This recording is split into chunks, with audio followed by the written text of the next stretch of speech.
पुन्हा नव्याने भाग 19. चिन्मय पण बाबा बाबा करून रडू लागला. नकळत नेहाच्याही डोळ्यात पाणी आलं. सगळ्यांनी नेहाला धीर दिला.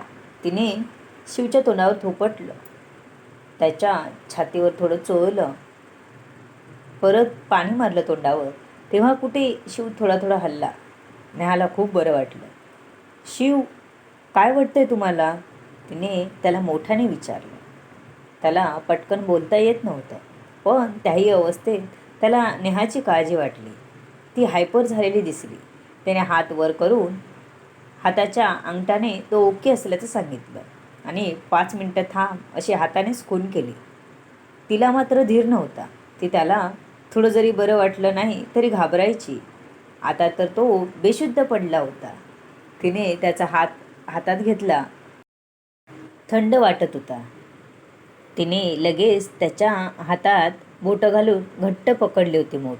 जणू मी तुला कुठेच जाऊ देणार नाही, देव जरी आला तरी मी तुला सोडणार नाही अशा आविर्भावात होती ती. तिला तो बोलायला हवा होता. आता बरं वाटतंय ना? नेहाने काळजीने विचारलं. मी बरा आहे, नको घाबरू एवढी, नाहीतर माझ्या आधी तूच जाशील. तिची काळजी बघून तो म्हणाला आणि तिचा हात अजून घट्ट पकडला. गप्प बसा, कोणीही कुठे जात नाही आहे. आपण डॉक्टरकडे जाऊया का? जास्त त्रास होत असेल तर जाऊया डॉक्टरकडे. नेहाला त्याची काळजी वाटत होती. नको ग, मी बरा आहे, मला थोडा आराम करू दे, नंतर बोलू. शिव थोडा वैतागत बोलला. तो जर वैतागला नसता तर नेहाने अजून प्रश्न विचारून त्याला भंडावून सोडलं असतं. ओके, करा आराम, पण काय वाटलं तर लगेच सांगा. एवढं बोलून नेहा आणि सर्वजण बाहेर आले. नेहाला राहवत नव्हतं. ती परत मागे येऊन त्याचं पांघरून सरळ करून डोक्यावरून हात फिरवून गेली. शिवलाही त्या हाताच्या स्पर्शात प्रेम जाणवलं. त्याने डोळे मिटून घेतले. काय गो, अचानक काय झालं त्याला? मध्येच बेशुद्ध कसा पडला? आणि सकाळी सकाळीच कामाला जायचं सोडून काय करत होता तुम्ही? शिवची आई म्हणाली. काही नाही, फोटो बघायचं म्हणत होते म्हणून आत्ताच दाखवायला घेतले होते. माहीत नाही काय झालं, धडकन आवाज आला, बघितलं तर हे एकदम निपचिप पडले. बघून घाबरले मी, म्हणून आवाज दिला तुम्हाला. नेहा सगळं थोडक्यात सासूबाईंना सांगितलं. कशाला त्याला काहीतरी दाखवत बसतेस? डॉक्टर स्वतः आपल्याला म्हणाले की याला मोबाईल वापरायला देऊ नका. मग कशाला उगाच विषाची परीक्षा? शिवची आई काळजीने बोलत होती. अहो आई, त्यांना पण वाटत असेल ना, माणूस आहोत आपण, किती दिवस लांब राहणार? चिन्मय तो मोबाईल सोडत नाही. ते काही लहान आहेत का प्रत्येक गोष्ट नको करू सांगायला? आणि कधी ना कधी बघायला तर पाहिजे ना. नेहा सासूबाईंना समजावत म्हणाली. तसं नाही ग, पण मला आपली काळजी वाटते ग, शिवची आई म्हणाली. मला पण वाटते, पण अगदीच लांब नाही ना राहू शकत मोबाईलपासून. जाऊ दे, आज यांना घरीच राहू दे, मी बॉसला फोन करून सांगते, नेहा म्हणाली. बरं, शिवची आई म्हणाली. नेहा कामाला जायच्या तयारीला लागली. शिवला झोप लागली शांत. किती वेळ गेला त्याला कळलंच नाही. तो जागा झाला आणि धडपडत उठला. घड्याळात 12 वाजून गेले होते. तो बाहेर आला. आई, अगं मला उठवलं का नाही? इतका वेळ कसं काय झोपलो मी? नेहा गेली का कामाला? मला का नाही उठवलं तिने? शिव एकामागे एक प्रश्न विचारत होता. अरे हो, किती प्रश्न विचारशील? दम खा जरा, तोंड धुवून घे, मी चहा देते, सांगते तुला, शिवची आई म्हणाली. येतो मी फ्रेश होऊन, पण सांग काय झालं ते, शिव म्हणाला. तोंड धुवून येतो तोपर्यंत आई चहा घेऊन येते, त्याच्यासमोर ठेवते आणि त्याच्या जवळच बसते. आता फ्रेश वाटतंय ना? सकाळीच बेशुद्ध पडला होतास. तू आणि नेहा दोघं फोटो बघत होता. तू अचानक बेडवर पडला म्हणाली. मी काय नव्हती तिथे. मग तिनेच तुला शुद्धीत आणलं. घाबरली होती खूप, शिवची आई म्हणाली. हां, आठवलं. ती फोटो दाखवत होती.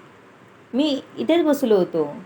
पण बघता बघता डोक्यात एक कळ आली आणि अंधार झाला पुढे. काही कळलंच नाही, शिव म्हणाला. आता आठवते थोडं थोडं. पण मला ते सगळं स्वप्न पडल्यासारखं वाटत होतं.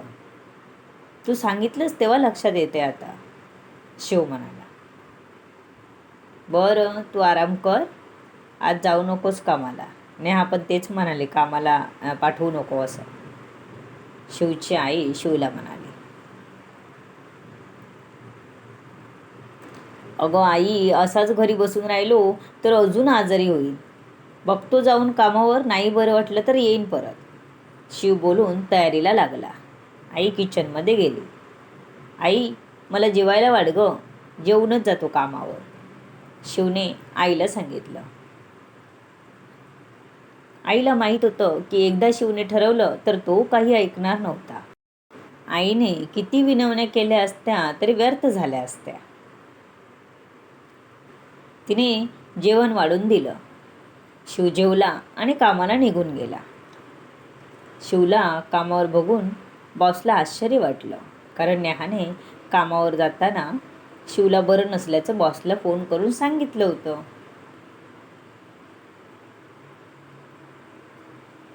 अरे शिव, तू आलास? नेहा म्हणाली सकाळी की तू येणार नाहीस कामाला. बरं नाही आहे तुला? आता बरं वाटलं का? बॉसने त्याला काळजीने विचारलं. हो, शिवला ऐकून राग आला. अरे, या नेहाला पण ना उद्योग खूप असतात. बॉसला सांगून पण मोकळी झाली आणि मला माहीत नाही. स्वतःला जास्तच शहाणी समजते. त्याला राग आला. काय माहीत, ह्या बॉसची नेहा बोली कळलं की त्याला आतमध्ये काहीतरी होतंच. वाटायचं हिने बॉसशी नकोच बोलायला, पण ती बोलली होती हे ऐकून त्याला राग आला. तिचं बरोबर होतं. तिने शिव आजारी होता त्यामुळे बॉसला सांगायचं काम बरोबर केलं होतं. पण ह्याला काय झालं काय माहीत. ओके, तू जेवून आलास का? नाहीतर काही मागवायचं असेल तर सांग, बॉस काळजी करत होता. नको, जेवून आलोय, शिव थोडा तुटकच बोलला बॉसशी आणि आपल्या जागेवर येऊन बसला. बॉसने पण जास्त मनावर घेतलं नाही, कारण शिवला बरं नाही माहीत होतं त्याला. त्यामुळे त्यानेही जास्त अपेक्षा केली नाही. तो आपल्या कामाला निघून गेला.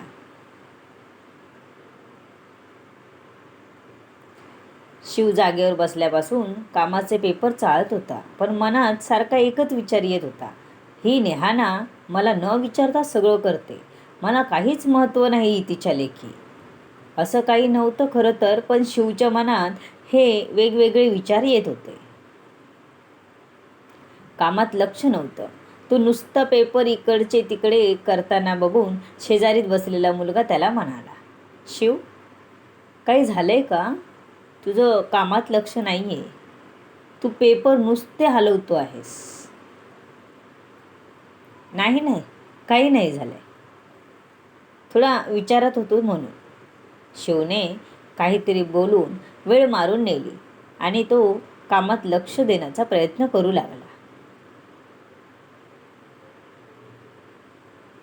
जे त्याला शक्य होत नव्हतं. तो उठून वॉशरूमला गेला. स्वतःला त्या विचारापासून बाजूला करू इच्छित होता, पण त्याला ते शक्य होत नव्हतं. डोक्याचा भुगा व्हायची वेळ आली होती. नेहाबद्दलचा त्याचा राग वाढत होता आणि असं त्याला का होतं हेच कळत नव्हतं. त्याला सारखं सारखं वाटत होतं की ती मुद्दाम करते. तिला त्याने सांगूनही ती ऐकली नाही असं वाटत होतं. म्हणून की काय त्याला जास्त राग येत होता. विचार अस्थिर असले की माणूस पण आतून अस्थिर होतो. तसंच शिवचं झालं होतं. म्हणून त्याचं लक्ष कामात लागत नव्हतं. बघूया कथेत पुढे काय होते ते. तुम्ही ऐका आणि कमेंट करून सांगत राहा. धन्यवाद.